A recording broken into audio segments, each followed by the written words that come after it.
Amém e amém. Podem sentar em nome de Jesus.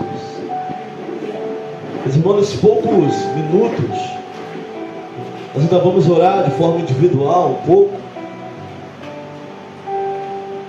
Mas eu gostaria da sua atenção para que Deus tenha falado aos nossos corações. Semana, janelas ainda quebradas, avivamento. É para quem pode chegar e é para quem entende que precisa preencher lacunas na sua vida. Tem coisas que não estão no lugar ainda. E colocar coisas no lugar é preciso ter coragem. Porque toda reforma gera uma bagunça maior ainda. Até que tudo esteja no seu lugar. Nós começamos a falar domingo sobre avivamento. Efésios 6, versículo 18 ao 20. Onde Paulo vai falar nos versículos anteriores. Nós vamos precisar nos revestir de toda a armadura. Ele vai colocar ali a armadura como uma arma de guerra no mundo espiritual. O capacete, as sandálias, estávamos firmados no Evangelho. Criamos raízes dentro da palavra. Para que quando venha o dia mau, e o dia mau vem para todo mundo, após termos feito tudo, possamos permanecer firmes, de pé, naquilo que Deus nos colocou para fazer. Nós vamos aprender que avivamento sempre veio com oração e palavra, e busca pela presença de Deus. Todo grande avivamento, todo grande despertamento na história da humanidade, eles estavam orando. Nós ouvimos no domingo também que esperar no Senhor não significa não fazer nada. Pastor, estou esperando no Senhor. Eles estavam esperando o dia de Pentecostes, a festa da colheita, o derramar do Espírito. Mas esperando de que maneira, pastor? Orando, buscando, pregando, insistindo na doutrina. Essa é a forma certa de se esperar. Paulo vai dizer em Efésios 6,18: orando em todo o tempo, com toda oração e súplica no Espírito. Então nós aprendemos que toda a oração que Paulo estava dizendo era orar ao Espírito, orar na esfera do Espírito e orar no Espírito. Pastor, é a mesma coisa? Não é a mesma coisa. Orar, você começa orando e vai quebrando camadas. Até então quem está orando é o Claudemir. Até então quem está clamando é o Claudemir. Mas na esfera do Espírito é quando o Espírito começa a nos guiar em meio à oração. É quando o Espírito começa a nos levar e trazer pessoas, e nos dar palavras, e sentimentos, e emoções. É orar na esfera do Espírito. E orar no Espírito é quando a nossa palavra já não sai. É quando o nosso Espírito já está falando com Deus. É quando palavras normais já não existem. Orar em Espírito é nem abrir a boca, mas é orar. É pegar o metrô e estar orando. É estar no ônibus e estar em oração. Está no trabalho em espírito de oração. Então Paulo vai dizer que ele estava orando com toda a oração. Parece redundante, mas ele orava, Paulo orava na esfera do Espírito, no Espírito e em Espírito. Toda a oração. Talvez nem saibamos o que é isso de fato. Talvez nem tenhamos saído da primeira esfera de oração para falarmos de toda a oração. Existe só um tipo de oração. Quando Paulo entra na súplica, ele já está vazio dele mesmo. Sabe? Às vezes nós estamos esperando subir no monte, vir o profeta e falar assim: este que a partir de hoje tu serás cheio, a gente já desce cheio. A igreja vai aprender a cavar pedra. A igreja vai aprender a quebrar as camadas da oração, até não sentir nem mais que está orando. Começa a orar 5 minutos, mergulha. Começa a orar 10 minutos. Está sozinho isso? Não, acabamos de ler. Que o Espírito da verdade, aquele que não fala dele, já está no nosso meio e nos falará das coisas que há por vir. Mas fala para o irmão, se é necessário quebrar cadeias. Irmão, estou aqui pela segunda vez pregando algo que eu não preparei. Preparei uma mensagem, estou aqui pregando outra totalmente diferente. Porque alguns acham que pode dominar esse espírito. Pastor, o espírito do profeta, o espírito está sujeito ao profeta. Do profeta, o meu. Eu posso sim trazer um equilíbrio para a minha vida, mas ele é Deus, irmãos. Ele é Deus e a gente nem sabe que Ele já está no nosso meio para mudar a nossa trajetória, a nossa vida e até mesmo o nosso comportamento. Falamos no domingo. Qual é o grande inimigo do avivamento? Desânimo. Jesus vai dizer que nesse mundo tereis aflições.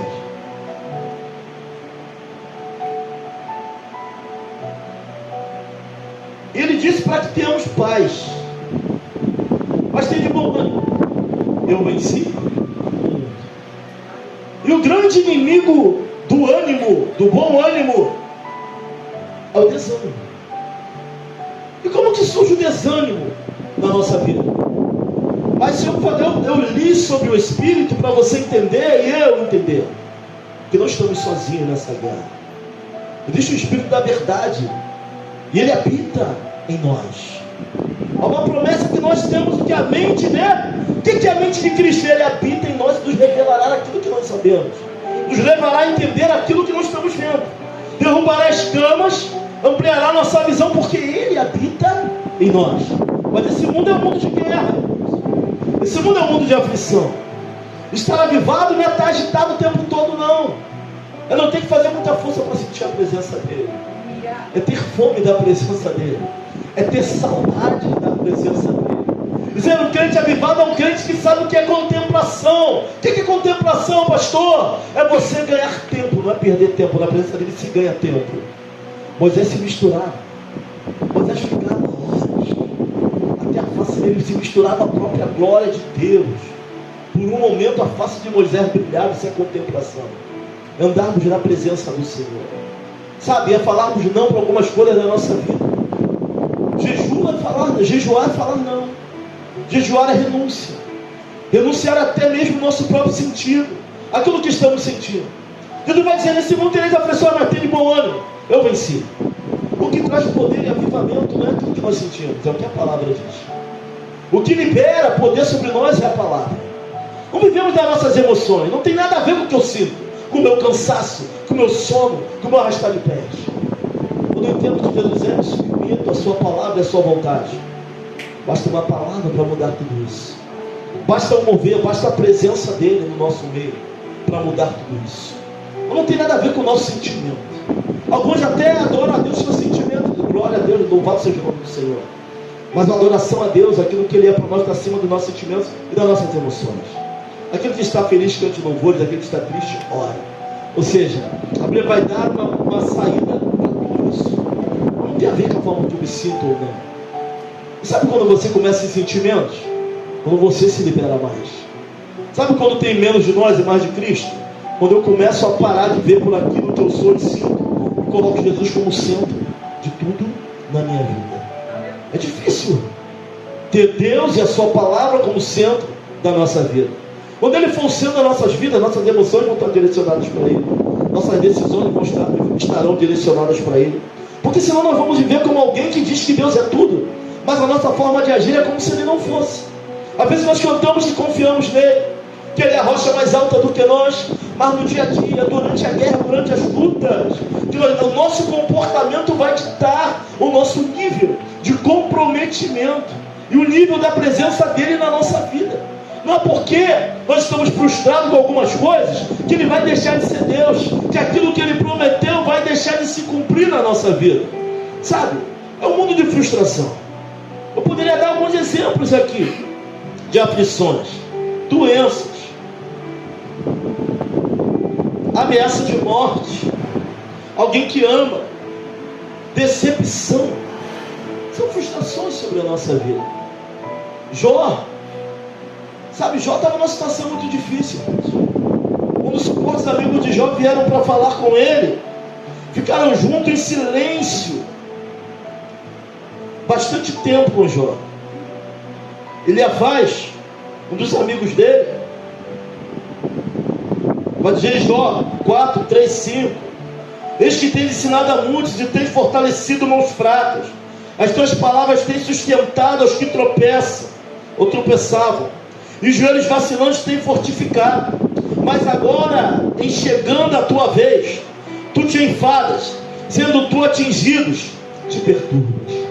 Olha o que Eliafaz vai falar para Jó em meio às aflições e luta de Jó. Talvez você tenha sido ele, tenha se portado assim, ajudando a muitos, pregando a muitos, fortalecendo a muitos. Mas quando é contigo, quando a frustração vem e bate a nossa porta, quando aquele que pregamos não se salva, quando aquilo que nós queríamos que acontecesse não acontece, ele vai estar jogando isso na face de Jó. Olha, Jó, tu tem sido exemplo, tu tem fortalecido muitos, mas quando se trata de você, porque ele não sabia o tamanho da guerra de Jó. O fato é que a guerra de Jó, quem sentia, quem sabia, era o próprio Jó. Mas é um tipo de frustração. Afinal de contas, nós viemos para a presença para quebrarmos cadeias. Nós viemos para a presença do Senhor para ver o sobrenatural se abrir diante de nós. Quando Ele não quer abrir o sobrenatural, e quando Ele não quer quebrar cadeias, e quando Ele não quer ressuscitar, quem Ele é diante de nós? E o que nós somos diante dEle? Quando frustrados, angustiados, quando aparecemos na presença, e o pastor vem com um propósito chamado avivamento, janelas quebradas. Sabe, avivamento não tem a ver com o teu sentimento ou com o meu. Não tem a ver com o momento que nós estamos passando. Tem a ver com a habitação do Espírito Santo dentro de nós. Sabe, o genro do pastor dos carros, ou melhor, sogro do pastor dos carros, homem de Deus, temente a Deus, que entregou a sua vida a Deus, ele infarta, passa mal, sai de cara desmaiado, quase que colocam ele na sala. Os médicos começam a tentar reanimá-lo. Quando de repente ele volta. Quando ele volta falando em línguas. O médico cola na parede. O enfermeiro sai para o outro lado não entendendo aquilo que estava acontecendo. Mas os médicos falaram: eu sei o que é isso. Eu sou desviado, eu já servi ao Senhor. Ele está falando uma língua estranha, todo mundo assustado. Ele para de falar em línguas e Deus o leva. Tem a ver com a nossa situação. Eu falo isso, eu sinto a presença de Deus aqui. Sabe, não tem a ver com a barricada que está na frente da tua casa. Não tem a ver com isso. Deus pode livrar e pode tirar, Ele pode. Mas o que Ele é para nós, o que Ele significa, está além daquilo que nossos olhos veem ou estão presenciando hoje. Ele é o Espírito da verdade que já está entre nós. Sabe, João, preso na ilha de Patmos, foi levado ao terceiro céu, irmão. Nunca esteve tão livre estando preso. Não há prisões nessa terra que possa impedir o que Ele quer e vai fazer em nossas vidas. Sabe, não há sentimento, não há emoção que possa parar o que Ele tem para fazer na nossa vida. Mas a questão é, nós temos que quebrar cadeias. Para alguns, vai ser orando. Sabe, vai ser quebrando a primeira cadeia, a segunda cadeia, a terceira cadeia. O que dizer de Elias, irmãos? A Bíblia vai apontar para a nossa bipolaridade. O que é bipolaridade, pastor? Conhecida como doença maníaco-depressiva. É uma doença psiquiátrica caracterizada por variações acentuadas de humor. Existe bipolaridade espiritual, irmãos. Uma hora eu estou muito bem, uma hora eu adoro, uma hora eu corro para a presença, uma hora eu sou a geração de apaixonados. Aí tive um péssimo dia. Tudo deu errado. Levantei com o pé direito. Me humilharam no trabalho. Foi aquele dia de campo. Eu não quero mais adorar o nome do Senhor. Porque tudo deu errado na minha vida. Bipolar. Oscilação. Bipolaridade espiritual. Oscilação do humor espiritual. Uma hora eu quero, uma hora eu estou, outra hora eu faço. Vai apontar para a nossa bipolaridade. Elias tinha obtido grandes vitórias. O problema de Elias foi falta de poder? Não. O problema de Elias foi falta de palavra? Não. O problema de Elias foi falta de fogo? Não. O profeta para gostar de fogo. Orar o fogo. Não. Elias tem uma crise de identidade, cansado de quê? De batalha. Porque a situação sai do controle de Elias. Elias, ele ora, cai fogo do céu. Os 450 profetas de Baal são mortos. E Elias ouve falar, Jezabel não vai nem até Elias. O rumor chega que Jezabel iria acabar com a vida de Elias. Olha para alguém e fala assim: ó, tem temido maus rumores, meu irmão? Fala para ele. Já chegou um rumor que teu emprego está pendurado. Alguém já falou para você, ó, tu está pendurado no emprego. Vai ter corte. Você vai sair. Chega os maus rumores diante de Elias. É alguém que vai falar, é alguém que vai passar. Cuidado, Claudinho, ó. Estão atentando contra a tua vida. Elias se abala. Porque depois de tudo que aconteceu, ainda tem uma Jezabel que se levanta. Pastor, eu estou orando há tanto tempo, mas ainda tem essa guerra. Depois de tudo que Deus falou, ainda estou passando por isso. Esse mundo tereis aflições, mas tem bom, porque ele já venceu. Ele já venceu. E se ele venceu, a sua igreja vai vencer também. Vai chegar o momento, mas tenha um bom ânimo, meu irmão. Porque a falta de ânimo e a frieza vai causando frieza espiritual. O que é isso, pastor? O profeta tem depressão, crise de identidade, foge. No meio do caminho, ele senta. O anjo vem, Deus tentando tirar o profeta daquele estado. Vai parar onde? Na caverna. Olha para alguém e fala assim: a caverna não é o teu lugar. Primeira coisa que a gente faz, irmão, quando a bipolaridade acentua, a gente foge de pessoas. A gente não quer papo. A gente não quer estar no meio de muita gente. Afinal de contas, a crise começou. Pastor, mas é uma doença da... Mas vai afetando a área espiritual, vai arrebentando tudo. E até a convivência dentro de casa. Elias teve isso. Vergonha? Não. Mas entenda, Deus quer nos tirar desse estado quanto antes. E tem poder para fazer. Ele vai para dentro da caverna, frustrado.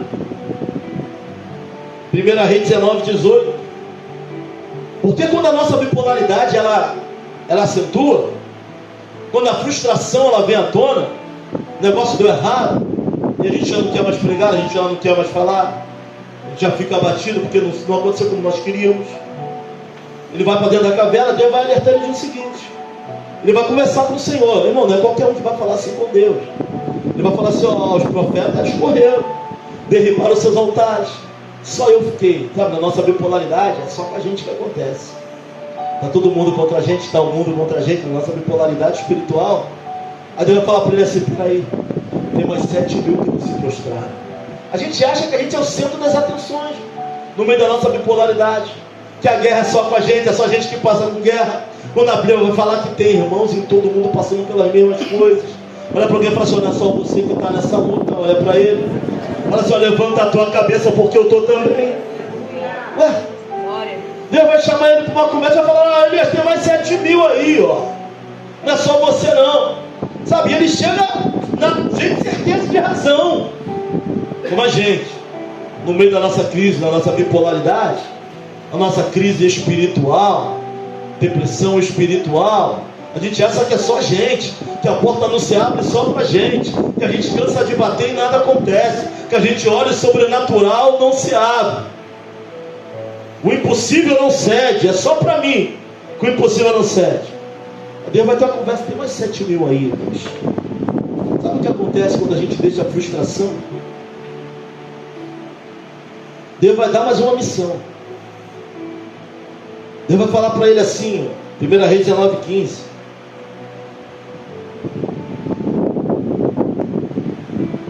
Vai mandar ele ungir outro rei, Hazael, rei sobre a Síria.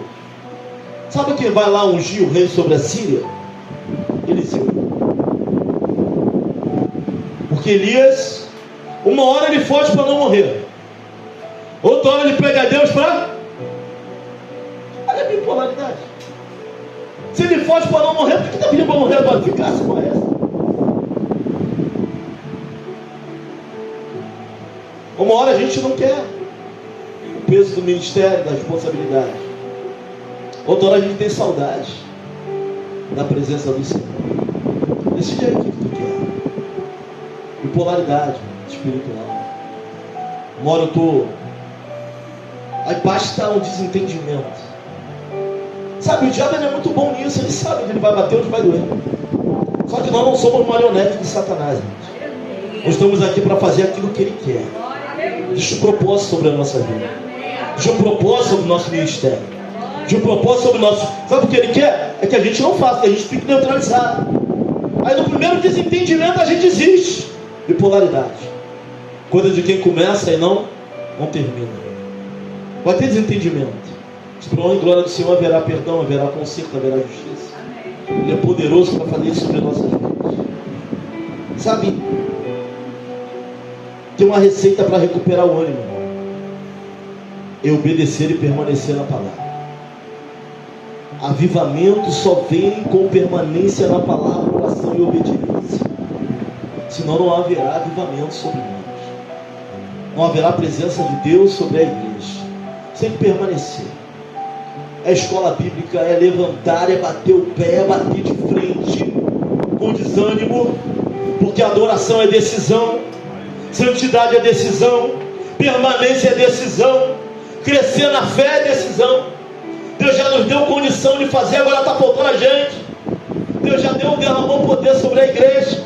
Nós já cantamos, enche-me até transbordar, derrama a sua glória, mas para que uma glória derramada?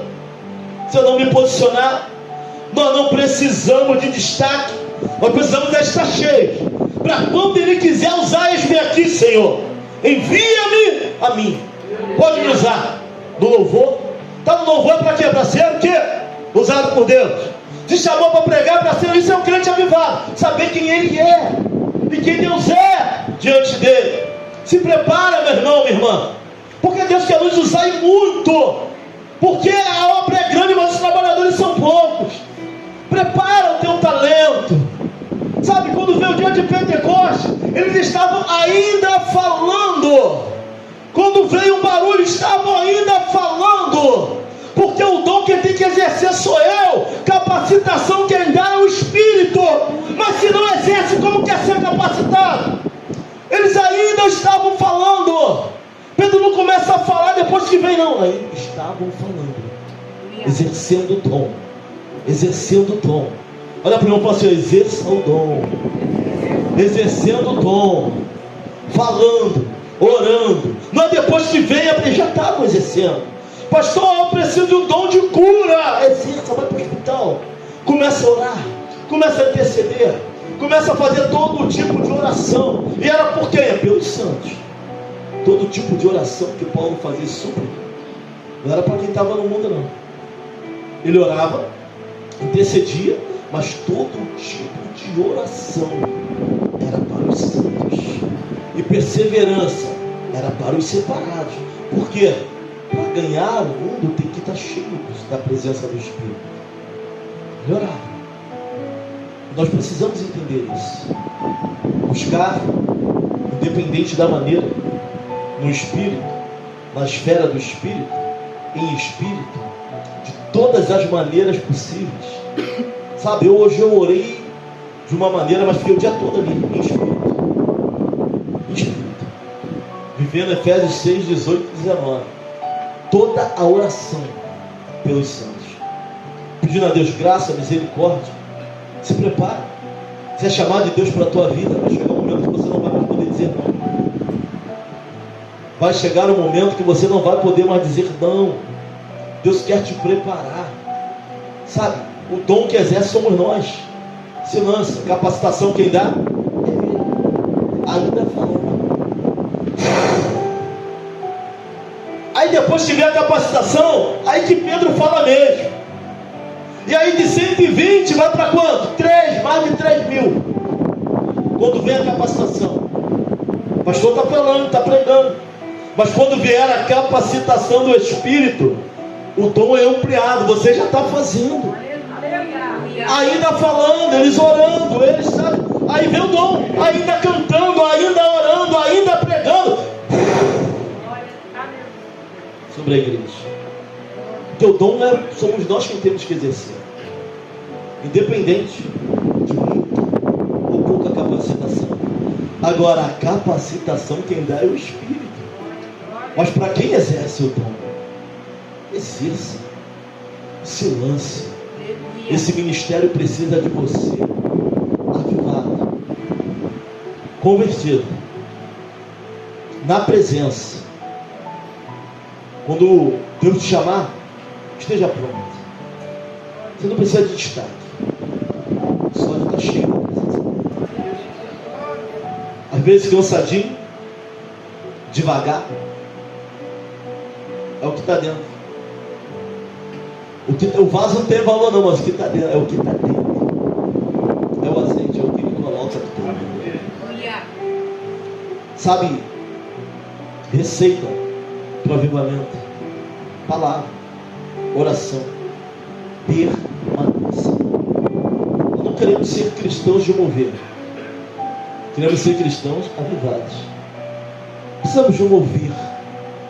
Se Deus fizer, glória a Deus. Mover é resultado de presença de Deus. Avivamento é resultado de presença de Deus dentro de nós. Você, templo do Espírito Santo. Pastor, só igreja. Lugar nenhum das você. Igreja é a reunião dos templos. A igreja é a reunião dos membros. A igreja é o ajuntamento da membresia, forma o corpo. Nós juntos somos igreja. Sozinhos nós somos templo. E ele habita em nós.